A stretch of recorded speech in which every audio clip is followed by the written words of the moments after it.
afternoon. We have with us Dr. Anil Kumar, the head of critical care at Santosh Medical College, Ghaziabad.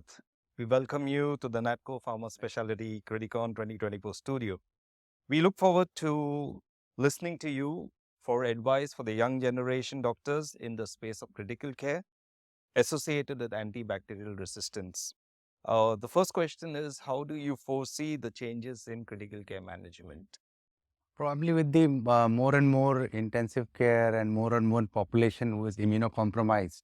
So we are anticipating a larger number of antimicrobial resistance in our day-to-day intensive care practice.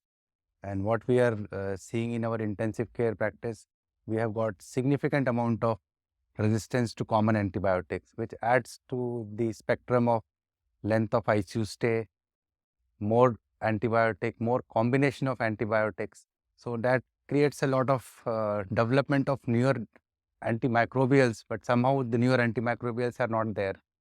So that brings to a big spectrum of choosing antibiotics or choosing a group of antibiotic. Maybe this combination works. With regards to the young doctors or the young ICU doctors of the present generation or the force, what would you advise them to enhance patient care? If you ask me, probably with my area of interest in critical care, probably we should be more focused on teaching young residents about an appropriate antibiotic choice. We should be focused on the antimicrobial stewardship program at very early level so that this misuse of antibiotics should be taken care.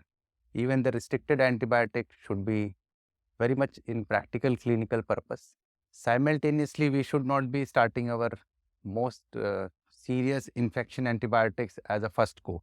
So we have to have carbapenem sparing strategies to improve or utilize antibiotics in an appropriate manner. And moreover, like we should avoid using 2 or 3 antibiotics on first go in a moderate kind of an illness. We have to choose appropriate antibiotics rather than choosing a group of antibiotics. When would the doctor realize about the right antibiotic or the right use of the antibiotic? Probably with the advent of technology, with the advent of medical science, we have a lot of things which gives you a point of testing to diagnose the spectrum of infection what my patient can have, especially with the advent of biofire, lot of point of care technology where we can point out this could be the organism or the likely organism creating this amount of infection. This also gives us the amount of resistance mechanism what my patient is. So that also decides which antibiotic could be a better choice. So that also is a part of antimicrobial stewardship. Even we call it as diagnostic stewardship. So that actually improves the outcome. But sometimes these biofire gives so many results. So that also adds to some burden, like you might be over treating such patients. So it has to be taken with a pinch of salt, but definitely it is going to change the spectrum of antimicrobial uses. Great.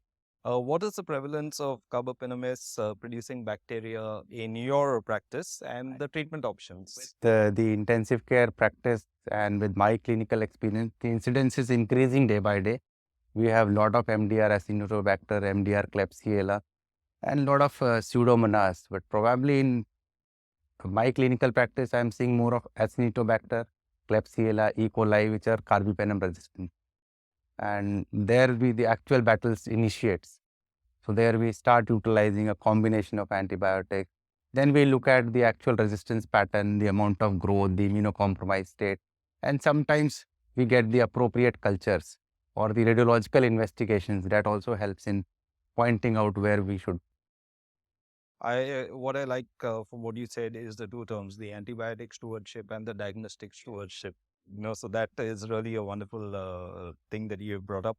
And we thank you for being with us in the studio, Dr. Anil Kumar, and for your valuable time. We wish you all the best.